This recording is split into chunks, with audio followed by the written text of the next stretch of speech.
Muito bem-vindo ao programa Vamos Falar de Saúde. Provavelmente já ouviu o ditado que diz: uma grama de prevenção é melhor do que 1 quilo de cura. Pois sabemos que a prevenção é algo de muito importante, embora que ao longo dos anos os governos e os sistemas de saúde têm tipicamente investido mais na cura do que na prevenção. Hoje, no entanto, cada vez mais ouvimos falar de prevenção. E é bom que assim seja, até porque 1 em cada 10 portugueses são diabéticos, 4 em cada 10 têm ou sofrem de hipertensão arterial e 5 em cada 10 têm excesso de peso. Assim sendo, está lançado o nosso tema de conversa neste programa, ou seja, o cuidado do corpo e a verdadeira prevenção. A nossa convidada hoje para este programa é a doutora Dora Tropotel. Ela é médica especialista em medicina geral e familiar. Ela trabalha atualmente numa unidade de saúde familiar no entroncamento e tem experiência na apresentação de seminários e palestras para a comunidade, no sentido de educar para a saúde. Doutora Dora, muito bem-vinda ao nosso programa e obrigado por ter aceito o nosso convite. Obrigada, agradeço o vosso convite. É um prazer estar aqui e falar daquilo que gosto realmente. Eu sou médica de família há 14 anos, mais de 14 anos, e como sabem, na medicina geral e familiar as pessoas são abordadas de forma muito abrangente. Aprendemos para tratar as pessoas de uma maneira, em contexto biopsicossocial, em todos os contextos da vida deles. Vejo pessoas de várias idades, em contextos diferentes da vida, e a prevenção e a educação para a saúde é a parte mais significativa do meu trabalho e eu gosto muito de fazer. Não tenho dúvida alguma que é esta a verdadeira prevenção e a verdadeira medicina. A verdadeira medicina é através da prevenção. É um campo de ação em vários contextos. Tanto se pode atuar na prevenção em contexto de doença aguda ou crônica, como em contexto de uma consulta de vigilância.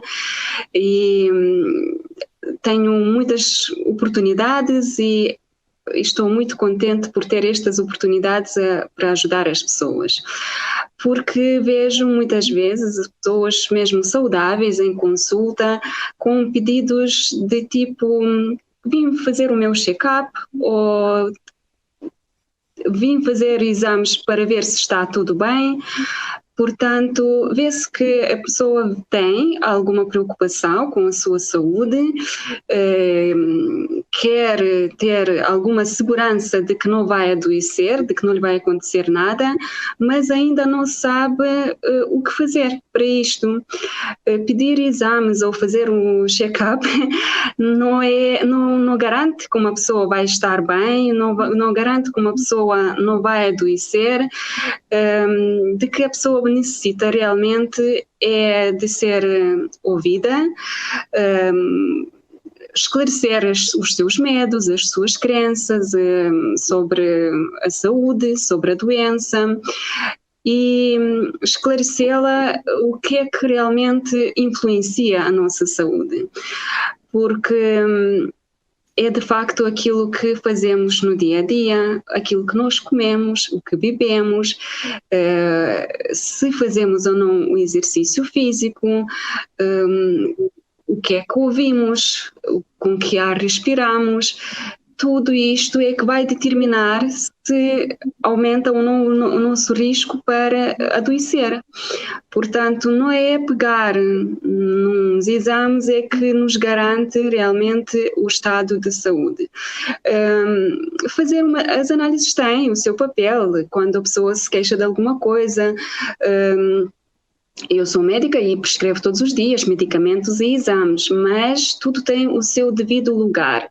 Não é por acaso que se chamam exames complementares de diagnóstico. Portanto, se uma pessoa tem suspeita de alguma doença ou de algo que não está bem no seu organismo, os exames podem servir, podem nos auxiliar para despistar o que a pessoa tem e para orientar o médico no seu diagnóstico e na sua conduta. Enquanto na prevenção não dá, e os exames vão dar a noção daquela situação, naquele momento, mas não nos dão uma segurança de que daqui a um mês, daqui a uma semana não vai acontecer nada a esta pessoa. Portanto, é importante ouvir a pessoa, esclarecer os seus fatores de risco. Se eu perceber qual é o estilo de vida que a pessoa leva no seu dia a dia, que hábitos tem em casa, fora de casa, o que é que costuma comer, os seus horários, o seu stress numa área ou noutra da vida, o seu contexto familiar e a fase da vida em que se encontra. Tudo isto pode determinar e determina mesmo o seu estar de saúde, o seu estado com fatores de risco para uma doença ou não.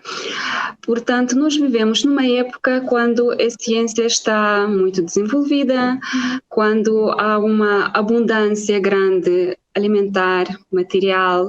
Como dizia um utente meu de muita idade, uma vez, há uns anos atrás, disse-me uma frase assim: doutora, nunca vivemos tempos tão bons como agora. Palavras sábias do Senhor. As pessoas não sabem, não veem o que têm. Portanto, se há um século atrás ou mais, as pessoas sofriam muito por falta de recursos de saúde, por falta de higiene, recursos médicos ou materiais, ou tiveram que sobreviver a guerras, a fome. Hoje, nos países desenvolvidos, inclusive Portugal, nós vemos que a primeira causa de morte são as doenças cardiovasculares, são as doenças oncológicas no segundo lugar. Portanto, são tudo doenças comportamentais, doenças chamadas comportamentais, quer dizer que é o nosso comportamento, o nosso estilo de vida que nos determina, que nos põe em risco de adoecer e de morrer por estas doenças. Talvez muitos de vós possam dizer que já sabem o que é que tem que mudar, mas não sabem como. Ou já estão a fazer, já estão fartos de ouvir que faz assim, mas não resulta. Talvez esteja na altura de nos questionarmos se estamos a implementar estratégias corretas, se a informação que temos é mesmo a verdadeira, porque vejo que a maioria das pessoas que diz estar informada não está assim tão bem informada ou está mal orientada. Portanto, não se trata de culpar nem acusar ninguém de maneira nenhuma.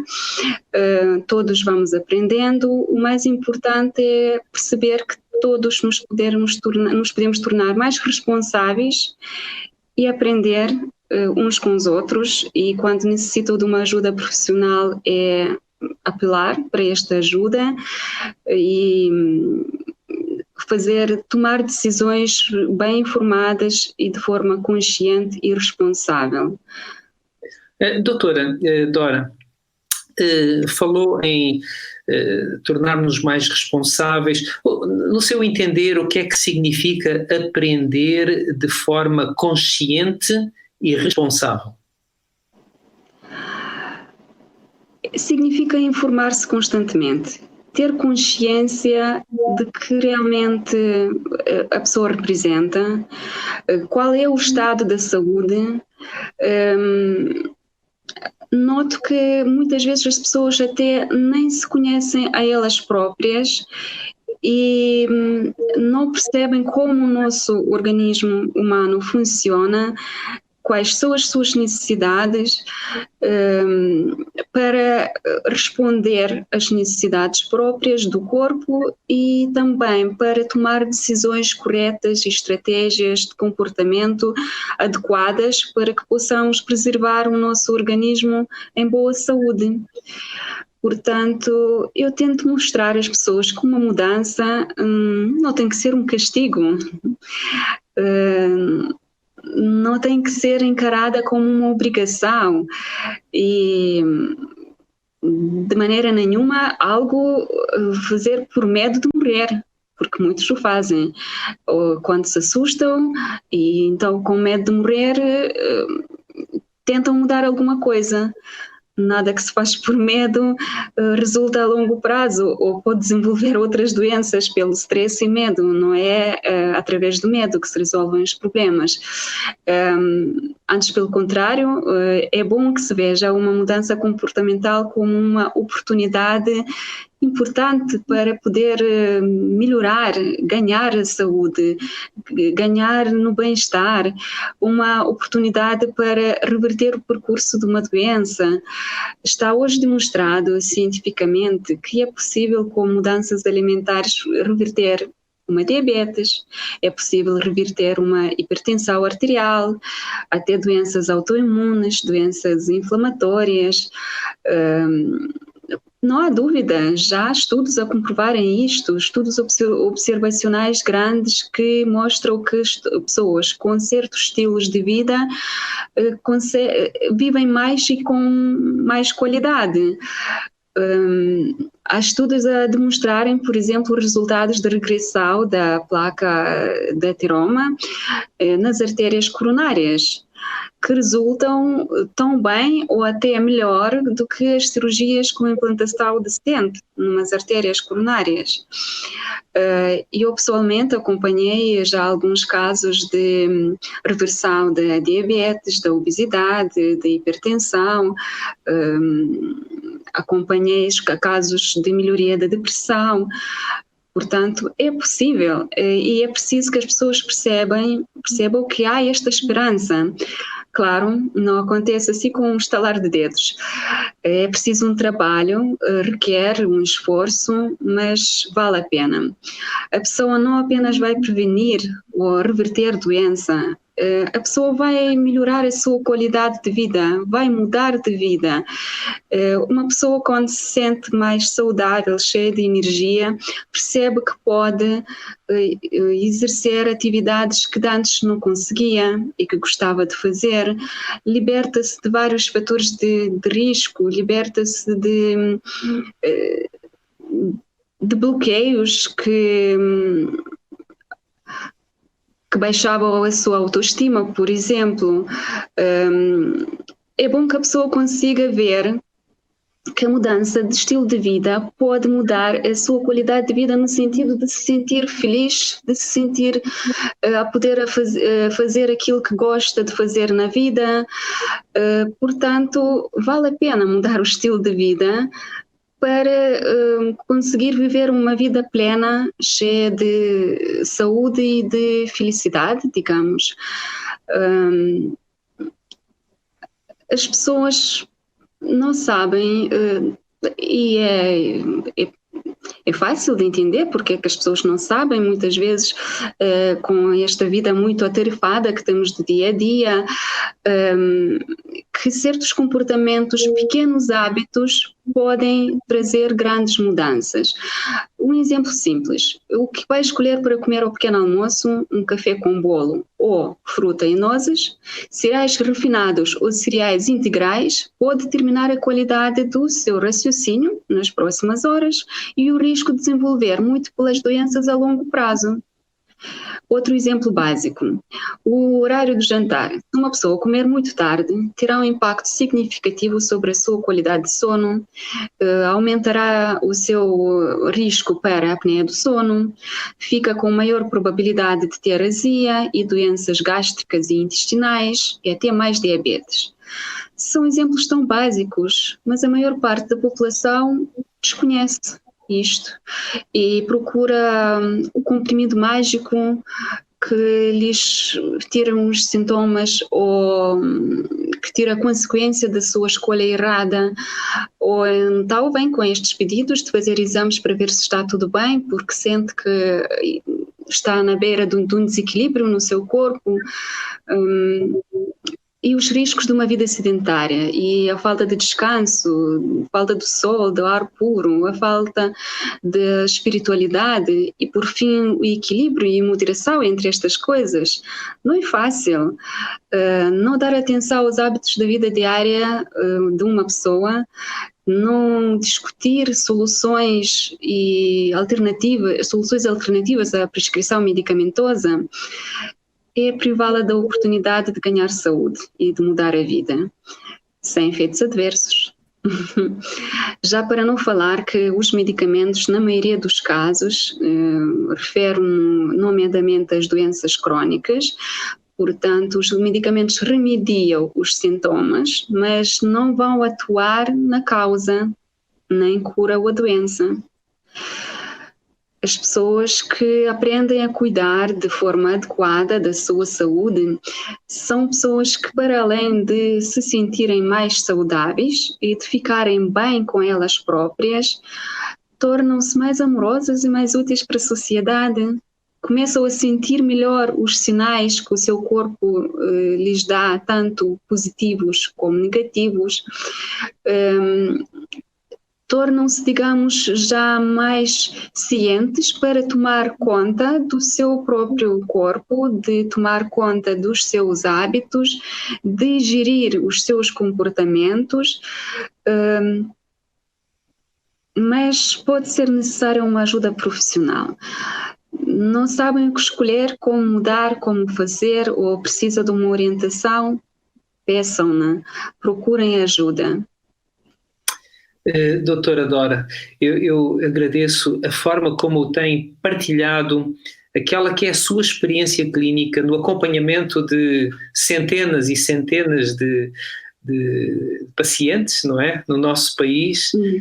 E de facto, quando nós olhamos para as estatísticas, nós vemos que os portugueses são daqueles que têm uma maior expectativa de vida, têm muitos anos de vida na Europa, mas, em contrapartida, são daqueles que têm menos anos úteis, menos anos saudáveis, não é?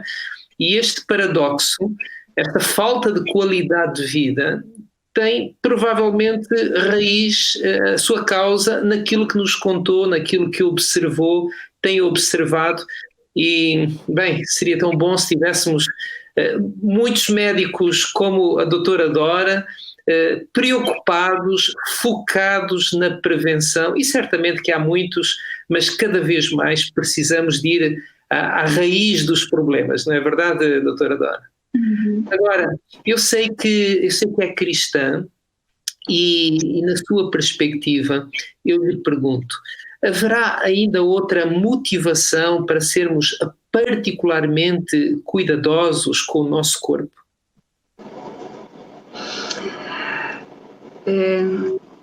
Se olharmos por esse prisma, claramente há, e não sou apenas eu a dizer, é a ciência já a demonstrar que hoje em dia a espiritualidade das pessoas pode ter um impacto extraordinariamente importante para a pessoa tomar a decisão e para olhar um bocadinho diferente para si própria.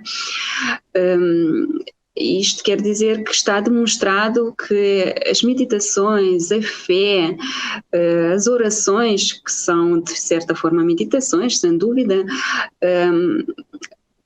podem motivar e apoiar uma pessoa de maneira muito importante. Se olharmos do ponto de vista cristão, sabemos que a Bíblia tem um versículo em que diz que o vosso corpo é o templo do Espírito Santo. Apela para olhar desta maneira. Como eu vejo isto? Se fomos feitos almas viventes, em cada um de nós vive uma parte do Espírito Santo, portanto, Deus emprestou-nos o nosso corpo que dádiva tão maravilhosa para poder cuidar desta dádiva, deste corpo, e como o cuidarmos, assim é que o vamos poder usar para podermos ser felizes. Não é maravilhoso saber isto? Quão importante é cada um de nós e que cada um de nós tem os seus dons. As pessoas sabem, não é preciso ser crente para perceber que cada um de nós é dotado com alguma coisa especial, com dons únicos físicos, espirituais, mentais, para poder viver, desenvolver os seus talentos. Então, por que não olhar para este vaso tão precioso, que é o nosso corpo, com uma responsabilidade e um agradecimento ao mesmo tempo? Eu vejo tantas pessoas bonitas, inteligentes, talentosas por trás da sua aparência doente, ou por trás da sua tristeza, do seu desespero. Claro, se a pessoa se alimenta de uma forma desadequada, se dá o combustível que não é adequado para a pessoa naquele momento, naquele contexto, se a pessoa não se cuida de maneira correspondente àquele momento, àquela situação, faz escolhas erradas no seu comportamento, maltrata o seu corpo de forma consciente ou inconsciente, e é possível viver de outra maneira.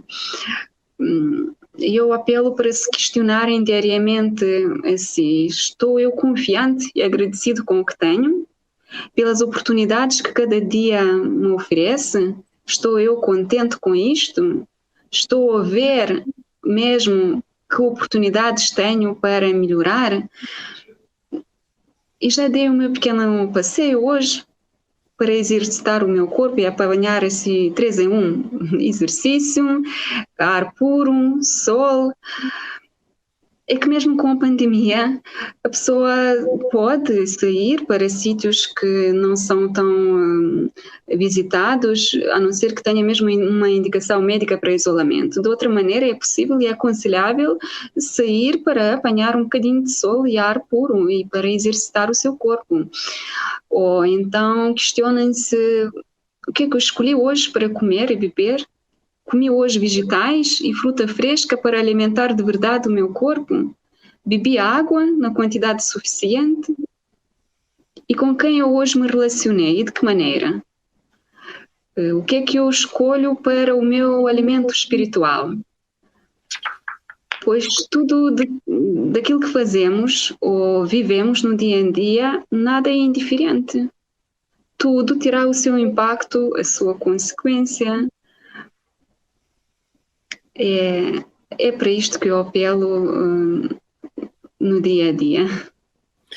Ou seja, nós precisamos de ser felizes para sermos saudáveis.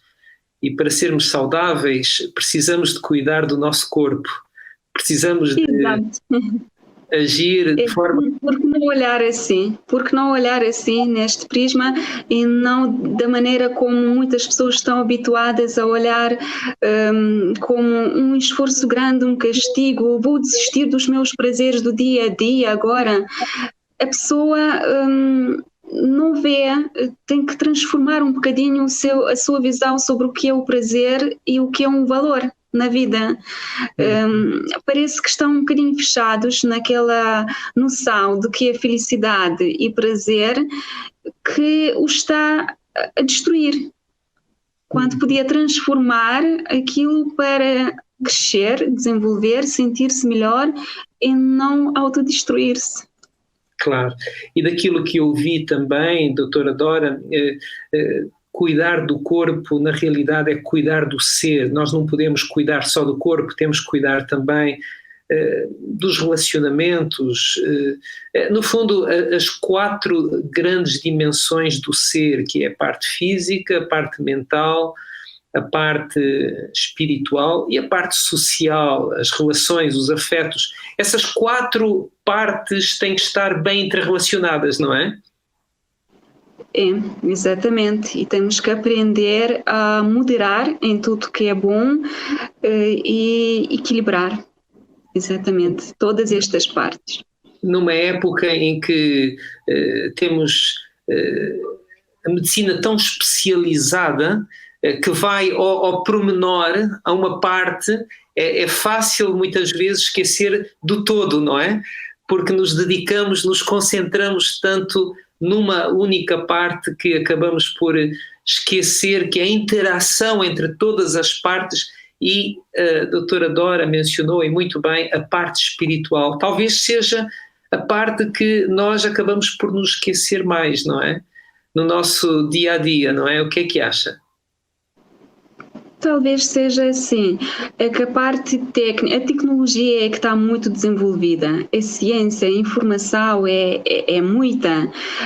As pessoas sofrem mais com a abundância da informação, da tecnologia, até abundância alimentar e oferta fácil e aparentemente barata para viverem, e esquecem-se daquilo que é o principal, o básico, do que realmente sentimos e qual é a verdadeira necessidade básica da pessoa humana.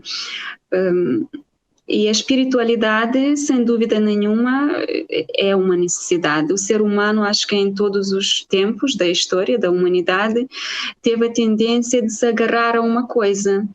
E a sabedoria de moderar as coisas, destes 4 pilares que acabou de enumerar, pode fazer a pessoa mais feliz, realmente. Sim. Eu pergunto-lhe, doutora, se na sua prática clínica já se defrontou com situações em que depois de não sei se consegue ter tempo para isso, porque sabemos que depois há uma lista de atendimento, há uma fila, mas já se deparou com situações quadros de saúde preocupantes, mas depois vai-se descobrir que a raiz disto está num vazio que a pessoa sente, no sentimento de culpa, ou então em relações, às vezes é um desgosto em relação a um filho, ou uma incompatibilidade entre marido e mulher, estando estas na base de problemas depois somáticos do corpo, não é? É mesmo isso, é a tal psicossomática, é mesmo muito importante e vejo isto muitas vezes.